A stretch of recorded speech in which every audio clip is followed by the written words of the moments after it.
So we're here to solve this Battleships puzzle by Fikes called Fun for You to Solve. The 4 and 2 refer to the only clues we have in a small compact grid, and you'd figure a small grid like this would be fairly easy to solve. This is actually pretty hard to solve.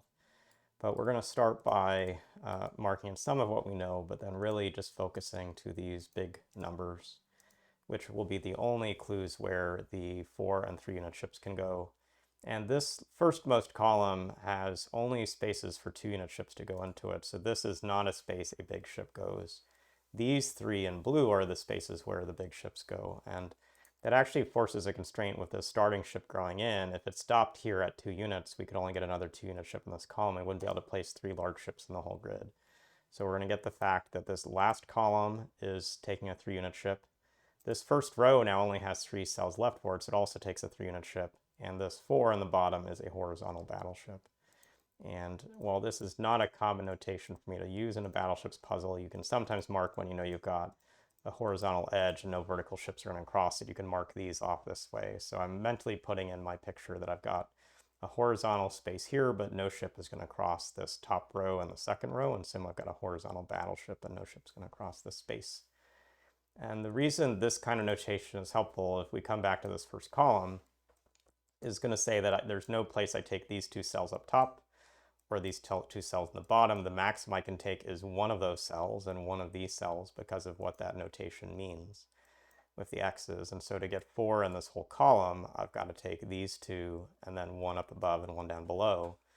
And notice what this then gives is coming into this next column where I need to again take 2 ships. I can't take both of these on the bottom or both of these up top because of the constraints of having only horizontal ships in these extreme rows.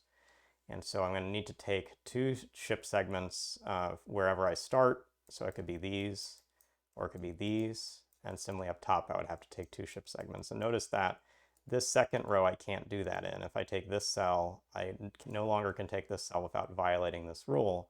But if I take this cell, I now eliminate too much and I can't fulfill this column. So this is not part of a ship. Instead, the horizontal 3 unit ship starts in the upper leftmost corner and comes across. We get this placement in the grid. Actually don't know more yet down here, but we're going to have, again, either the 2 unit ship or 4 unit ship here. So let's come to this rightmost column again and look at some of the ships we can eliminate. With this 2 marked in the grid, we can do another set of markings, and I guess I'll put all of these in just for kicks right now. So our spaces where we can no longer take more than a single cell in that direction. And one thing this shading may help you see is that this cell here would cause a problem. If it's part of a ship, it's the last in the space, but now I can't fill 2 more in this column. So this is not part of a ship at all.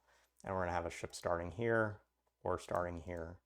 And whichever one it is, the opposite cell is going to be on the other side. So I think I can color 2 states of the world. We've got this as a forced coloring or this as a forced coloring.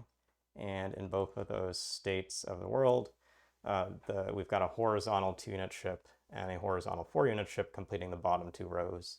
These middle 4 cells in the 7th row aren't used by ships at all. And we actually, again, have a set of vertical edges we don't cross. And what we've got to do at this stage is actually figure out what of these 2 states is more limiting or is going to cancel the whole rest of the grid. And there's not a lot of anchors, I think, from the blue side, but there are from the pink side. The pink finishes out this 3rd column, and it also puts a horizontal ship here. But what I do if I'm just sketching this out, and I'm sorry this has to be a sketch out, but this is sort of how I work through the puzzle, is I put this ship in as the last ways to fill this row. That also puts a ship in here and a ship in here. And I now have 1, 2, 3, 4 2 unit ships in pink.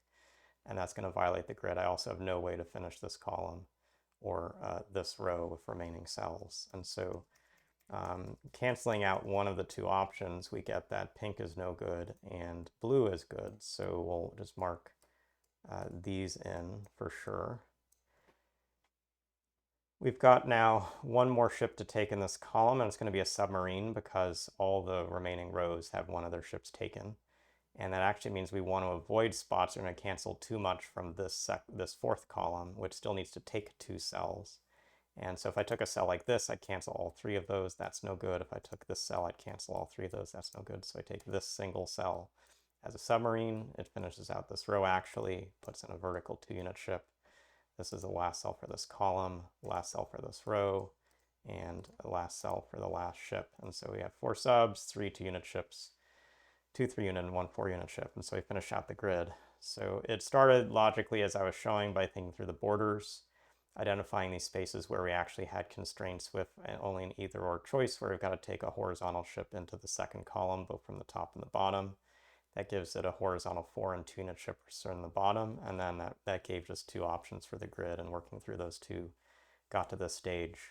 I'm curious if anyone found other paths through the middle or end stage of the puzzle, but felt this was a good challenge and an interesting challenge, at least the way the columns set up at the start. So hope you learned something through this video, and we'll see you again soon.